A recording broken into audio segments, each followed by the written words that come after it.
وەزارەتی کارەبایی هەرێمی کوردستان ڕایگەیاند ئەنجومەنی وەزیران ڕەزامەندی نیشان داوە لەسەر دانانی پێوەری ئەلکترۆنی بۆ کارەبای نیشتیمانی. پرۆژەکە دانانی پێوەرێکی ئەلکترۆنیە بۆ هەموو هاوبەشێکی کارەبا بەمەش کۆتایی دێ بەو سیستەمە کۆنەی کە کارەبای ماڵانی پێدەپێورا و لەسەر ئەوە پارەی ماگانە دێتەوە. بەکارکردنی ئەو پێوەرە لاڕێی کورتەنامەی موبایلەوە هاوبەشەکان لاسەر ڕێژەی بەکارێنان و پارەی ماگانە ئاگادار دەکرێنەوە.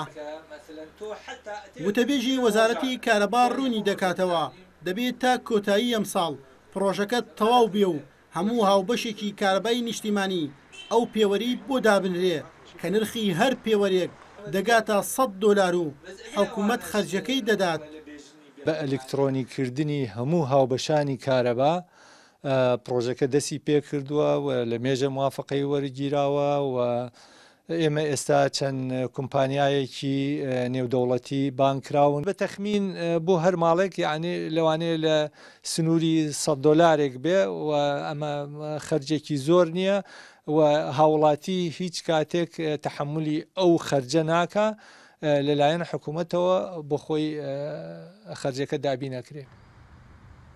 دوای ڕەزامەندی ئەنجومەنی وەزیران وەزارەتی کارەبا پرۆژەکە دەخاتە تەندەرەوە و ئێستا 4 کۆمپانیای ئوسترالی و ئەوروپی ئامادەیان نیشان داوە بۆ جێبەجێکردنی ئەو پرۆژەیە.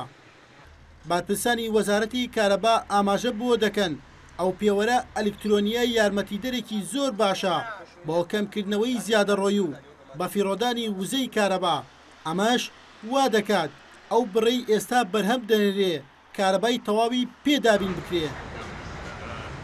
هاوڵاتیان بۆیان گرنگ نییە بە چ ڕێگە و شێوازێک کارەبای نیشتیمانی زیاد دەکرێ.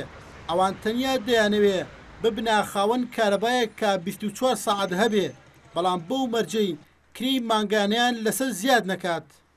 داوا لە حکوومەتی هەرێم کوردستان دەکەم زۆرە پێوەرەشی دانێ لەسەر مەسلحەتی هاوڵاتیان بیتن پارەکەی کەم بێتەوە بەڕاستی ئەمڕۆ قەیرانی داراییە کەس پارەی لەلانیا ئەوزە داوا لە حکوومەت دەکەم شتێکی باش لە حکوومەت لە هاوڵاتیان دانێتن. ئەو پێوەری کارەبایی ماوەک پێش ئێستا هات یعنی تقریبان 3-4 ساڵ دەبیتن هات دایانە لە زۆر زێ هەولێر بەستایان نەجعاتی نەینە.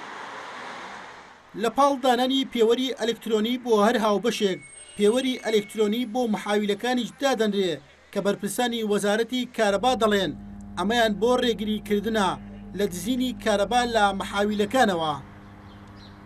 بەرپرسانی وەزارەتی کارەبا ساڵانێکی زۆرە داوا لە هاوڵاتیانی ئەم هەرێمە دەکەن دەست بە کارەبای نیشتیمانیەوە بگرن بە ئەلکترۆنیکردنی پێوەرەکانی کارەبا لەمە دووە پێویست بۆ بانگەوازی حکوومەت ناکات و پێویستیش بە هۆشارکردنەوەی هاوڵاتیان ناکات چونکە هاوسەنگی لە نێوان پێوەرەکانی ماڵان و کارەبای نیشتیمانیدا دروست دەکات. هێرش قادریان ئارتی هەولێر.